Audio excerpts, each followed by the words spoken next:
ಇಲ್ಲಿ ಆ್ಯಕ್ಚುಲಿ ಅವತ್ತೇನು ಗಲಾಟೆ ನಡೀತು, ಭರತ್ ರೆಡ್ಡಿ ಬಂದರಲ್ಲ ಮಧ್ಯಾಹ್ನದ ಮೇಲೆ ಸಾಯಂಕಾಲದ ಮೇಲೆ ಶಾಸಕರು, ಅವ್ರಿಗೆ ರಕ್ಷಣೆ ಕೊಟ್ಕೊಂಡು ಕರ್ಕೊಂಬಂದಾರೆ ಯಾರು? ಇದೇ ಪೊಲೀಸ್ನವರು.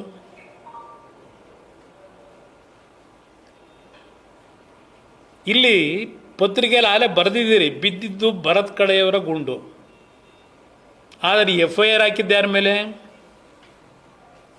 A1, A2, A3 ಯಾರು? ಜನಾರ್ದನ್ ರೆಡ್ಡಿ, ಸೋಮಶೇಖರ್ ರೆಡ್ಡಿ, ಶ್ರೀರಾಮುಲು. ಎಷ್ಟು ಚೆನ್ನಾಗಿದೆ ನೋಡಿ.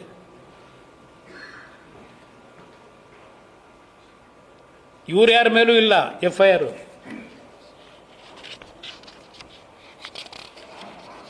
ನಂತರ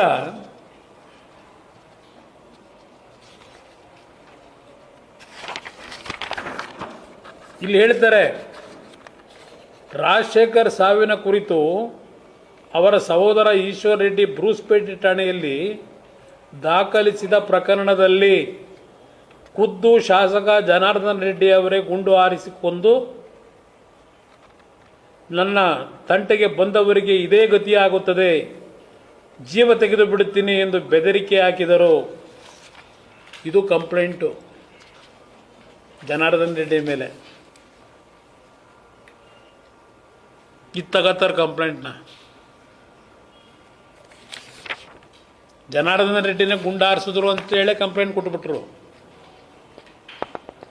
FIR ಹೊರದ್ಬಿಟ್ರು.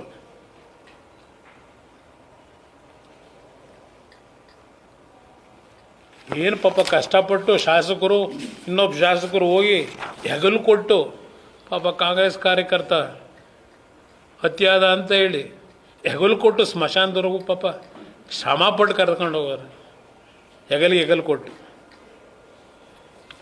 ತಡರಾತ್ರಿ ಧರಣಿ ಕುಳಿತ ಶಾಸಕ ನಾರಾ ಜನಾರ್ದನ್ ರೆಡ್ಡಿ ಬಂಧನಕ್ಕೆ ಬಿಗಿಪಟ್ಟು.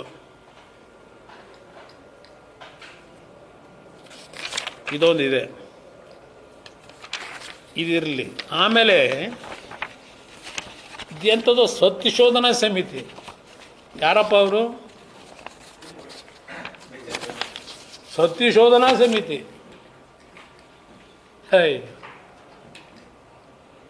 ಸತ್ಯಶೋಧನಾ ಸಮಿತಿಲಿ ಇವ್ರು ಹೋದಾಗ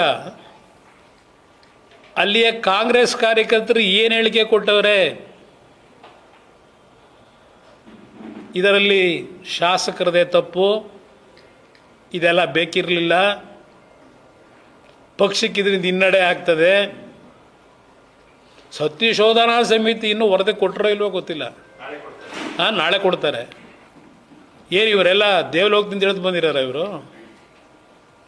ಯಾವ ಸತ್ಯಶೋಧನೆ ಮಾಡ್ಕೊಂಬಂದವ್ರೆ? ಸರ್ಟಿಫಿಕೇಟ್ ಕೊಡ್ತಾರಾ? ಶಾಸಕರು ಅತ್ಯಂತ ಶಾಂತಿಯುತವಾಗಿ ಬಳ್ಳಾರಿ ನಗರವನ್ನು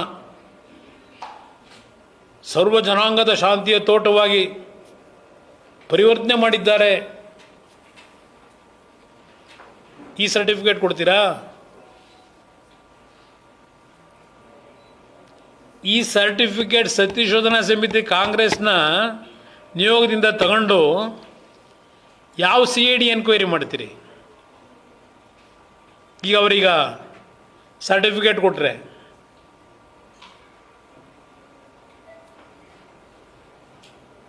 ಇದನ್ನು ಕೇಳಲಿಕ್ಕೆ ಬಯಸ್ತೀನಿ ನಾನು. ಇಲ್ಲಿ ಸಿದ್ದರಾಮಯ್ಯನವರೇ, ದೇವರಾಜ ಅರಸು ದಾಖಲೆ ಮುರಿತಾ ಇದ್ದೀರಿ. ನಿಮಗೆ ಒಂದು ನೆನಪಿಸ್ಕೊಡ್ತೇನೆ.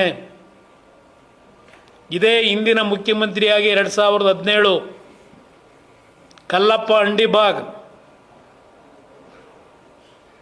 ಏನು ಅಹಿಂದ ನಾಯಕರು ಇವರು, ಪ್ರತಿ ಜಿಲ್ಲೆ ಒಳಗೆ ಅಹಿಂದ ಸಮಾವೇಶ ಈಗ ಮಾಡ್ತಾರಂತ. ಈಗ ಅಹಿಂದ ಸಮಾವೇಶ. ಕಲ್ಲಪ್ಪ ಬಂಡಿಬಾಗ್ ಒಬ್ಬ ಸಾಮಾನ್ಯ ಹಳ್ಳಿಯ ಸ್ಕೂಲ್ ಮಾಸ್ಟ್ರು ಮಗ. ಅವ್ರ ಮನೆಗೆ ಹೋಗಿ ನೋಡಿದ್ರೆ ಸಗಣಿ ಸಾರಿಸವ್ರೆ ಫ್ಲೋರ್ಗೆ.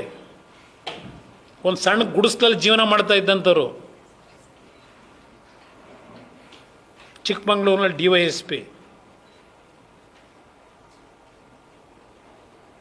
ಇದೇ ನೀವು ಮುಖ್ಯಮಂತ್ರಿಯಾಗಿ ಯಾವ ಅಹಿಂದ ಉಳಿಸ್ತಕ್ಕಂಥ ಮಹಾನ್ ರಕ್ಷಕರು ಬೆಳೆಸಿರೋರು ನೀವು ಅಹಿಂದಾನ ನಿಮ್ಮ ಕುರ್ಚಿ ಉಳಿಸ್ಕೊಳ್ಳೋಕ್ಕೆ ಯಾವ ಅಹಿಂದ ಬೆಳೆಸಿದಿರೋ ದೇವರೇ ಕಾಪಾಡಬೇಕು. ಕಲ್ಲಪ್ಪ ಅಂಡಿ ಬಾಗು ಸೂಸೈಡ್ ಯಾಕೆ ಮಾಡ್ಕೊಂಡ? ಪ್ರಾಮಾಣಿಕ ಒಬ್ಬ ಅಧಿಕಾರಿ ನಿಮ್ಮ ಸರ್ಕಾರದಲ್ಲಿ ಇದೇ ಅಹಿಂದ ಸಮಾಜಕ್ಕೆ ಸೇರಿದಂಥವನು, ಕುರುಬ ಸಮಾಜದವನು, ನೀವು ಮುಖ್ಯಮಂತ್ರಿ ಸೂಸೈಡ್ ಮಾಡ್ಕೊಂಡ. ಅವತ್ತು ಧ್ವನಿಯಾಗಿ ಕೆಲಸ ಮಾಡಿದ್ದು ಜನತಾದಳ. ಇದೇ ಕುಮಾರಸ್ವಾಮಿ ಹೋಗಿ ಆ ಕುಟುಂಬಕ್ಕೆ ಏನು ಅನ್ಯಾಯ ಆಗಿದೆ ಅಂತಕ್ಕಂಥದ್ದನ್ನು ಈ ಸರ್ಕಾರದ ಕಣ್ ತೆರೆಸಿದಂಥದ್ದು ವಿಧಾನಸಭೆ ಒಳಗೆ ಇದೇ ಕುಮಾರಸ್ವಾಮಿ. ಈಗ ಈ ಯಾರೋ ಮೊನ್ನೆ ನಜ್ಜೂರು ಸಸ್ಪೆಂಡ್ ಮಾಡಿದ್ದೀರಲ್ಲ, ಅದೊಂದು ದೊಡ್ಡ ಕತೆ. ಅದು ಏನು ವದಂತಿ ಅಂತಾರೆ, ಇಲ್ಲ ಅದು ಯಾವುದೋ ಫಾರಮ್ ಹೌಸಲ್ಲಿ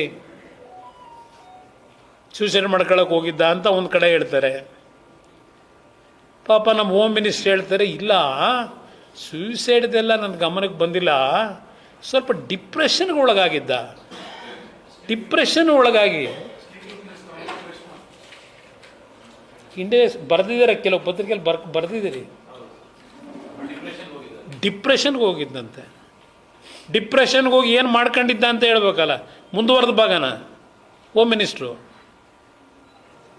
ತುಮಕೂರು ಎಸ್ ಪಿನ ಯಾಕೆ ಕಳಿಸಿದ್ರಿ ಫಾರಮ್ ಹೌಸ್ಗೆ?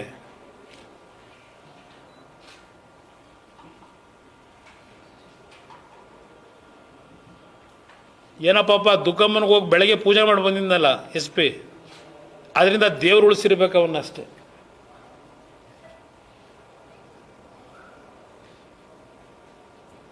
ಇದು ಸಿದ್ದರಾಮಯ್ಯನವರೇ ನಿಮ್ಮ ಕೊಡುಗೆ, ಇದೆಲ್ಲ ಬರೀತಾರೆ ಇತಿಹಾಸದಲ್ಲಿ. ಯಾರಾದರೂ ನಿಮ್ಮ ಆಡಳಿತ ಎಷ್ಟರ ಮಟ್ಟಿಗೆ ಕೊಟ್ಟಿದ್ದೀರಿ, 2 ಬಾರಿ ಮುಖ್ಯಮಂತ್ರಿ ಆಗಿ, ಅದು ಬರೀತಾರೆ ಯಾರಾದರೂ ಪುಣ್ಯಾತ್ಮರು. ದೇವರಾಜ ಅರಸಿಗೆ ಹೋಲಿಕೆ ಮಾಡ್ಕೊಳ್ಳೋದಕ್ಕೆ ಏನಿದೆ ನಿಮಗೆ? ಸಮಾಜಗಳನ್ನ ಹೊಡೆದು ನಿಮ್ಮ ವೈಯಕ್ತಿಕವಾದಂಥ ಆಸೆ ಆಕಾಂಕ್ಷೆಗಳಿಗೆ ಯಾವ ರಾಜಕೀಯ ನಡೀತಿದೆ ಅನ್ನೋದು ಗೊತ್ತಿದೆ ನಮಗೆ.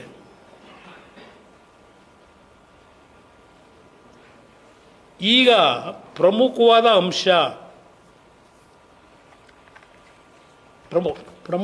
ಅಂಶ ನಾನು ಈ ಸರ್ಕಾರಕ್ಕೆ ಕೇಳಲಿಕ್ಕೆ ಬಯಸ್ತೀನಿ. ಎಷ್ಟು ಬಾರಿ ಶವ ಪರೀಕ್ಷೆಯನ್ನು ಮಾಡಿದ್ದೀರಿ? ಮೊದಲನೇ ಶವ ಪರೀಕ್ಷೆ ಮಾಡಿದಾಗ ಪೋಸ್ಟ್ ಮಾರ್ಟಮು ಏನು ವರದಿ ಬಂತು? ಪೋಸ್ಟ್ ಮಾರ್ಟಮ್ ಮುಗಿಸಿ ಎಲ್ಲ ದೇಹ ಹೊಲಿದು ಮತ್ತು 2ನೇ ಬಾರಿ ಇನ್ನೊಂದು ಪೋಸ್ಟ್ ಮಾರ್ಟಮ್ ಮಾಡಿದ್ರಲ್ಲ,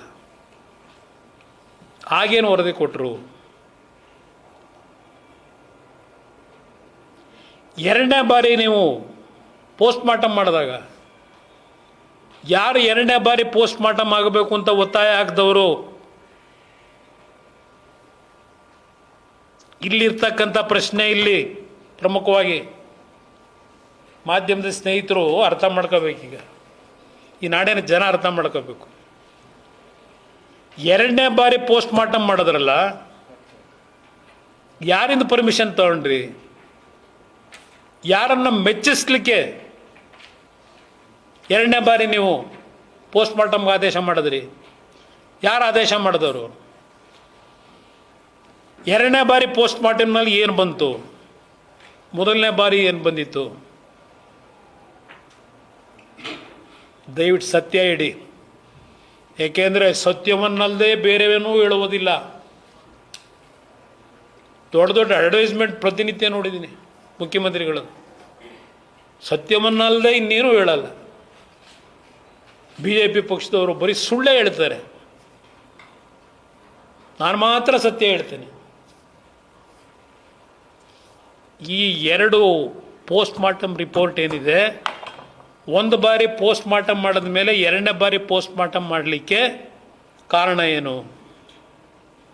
ಯಾರು ಒತ್ತಡ ಹಾಕಿದ್ರು? ಈಗ ಪೋಸ್ಟ್ ಮಾರ್ಟಮ್ನಲ್ಲಿ ಬಂದಿರೋ ಮಾಹಿತಿ ಏನು? ಮೊದಲನೇ ಪೋಸ್ಟ್ ಮಾರ್ಟಮ್ನಲ್ಲಿ ಏನೂ ಇಲ್ಲ, ಏನೋ ಒಂಚೂರು ಸಣ್ಣ ಪುಟ್ಟ ತುಂಡಿತ್ತು ಅಂತ ಹೇಳ್ತಾರೆ. ಯಾವ ತುಂಡಿತ್ತೋ ಗೊತ್ತಿಲ್ಲ. ಎರಡನೇ ಪೋಸ್ಟ್ ಮಾರ್ಟಮ್ನ ಮಾಡಲೇಬೇಕು ಅಂತೇಳಿ ಒತ್ತಾಯ ಮಾಡಿಸಿದ್ರಲ್ಲ, ಅದಕ್ಕೆ ಕಾರಣ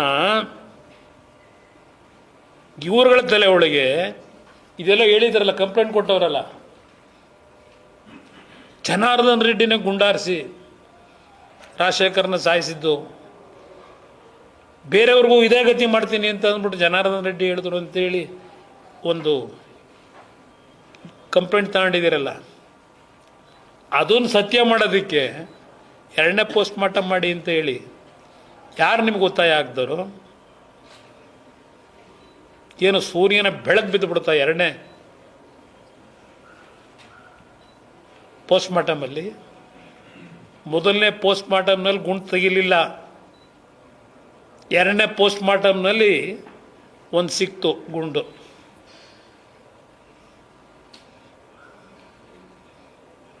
ಇದು ನಡೆದಿರೋ ಘಟನೆ.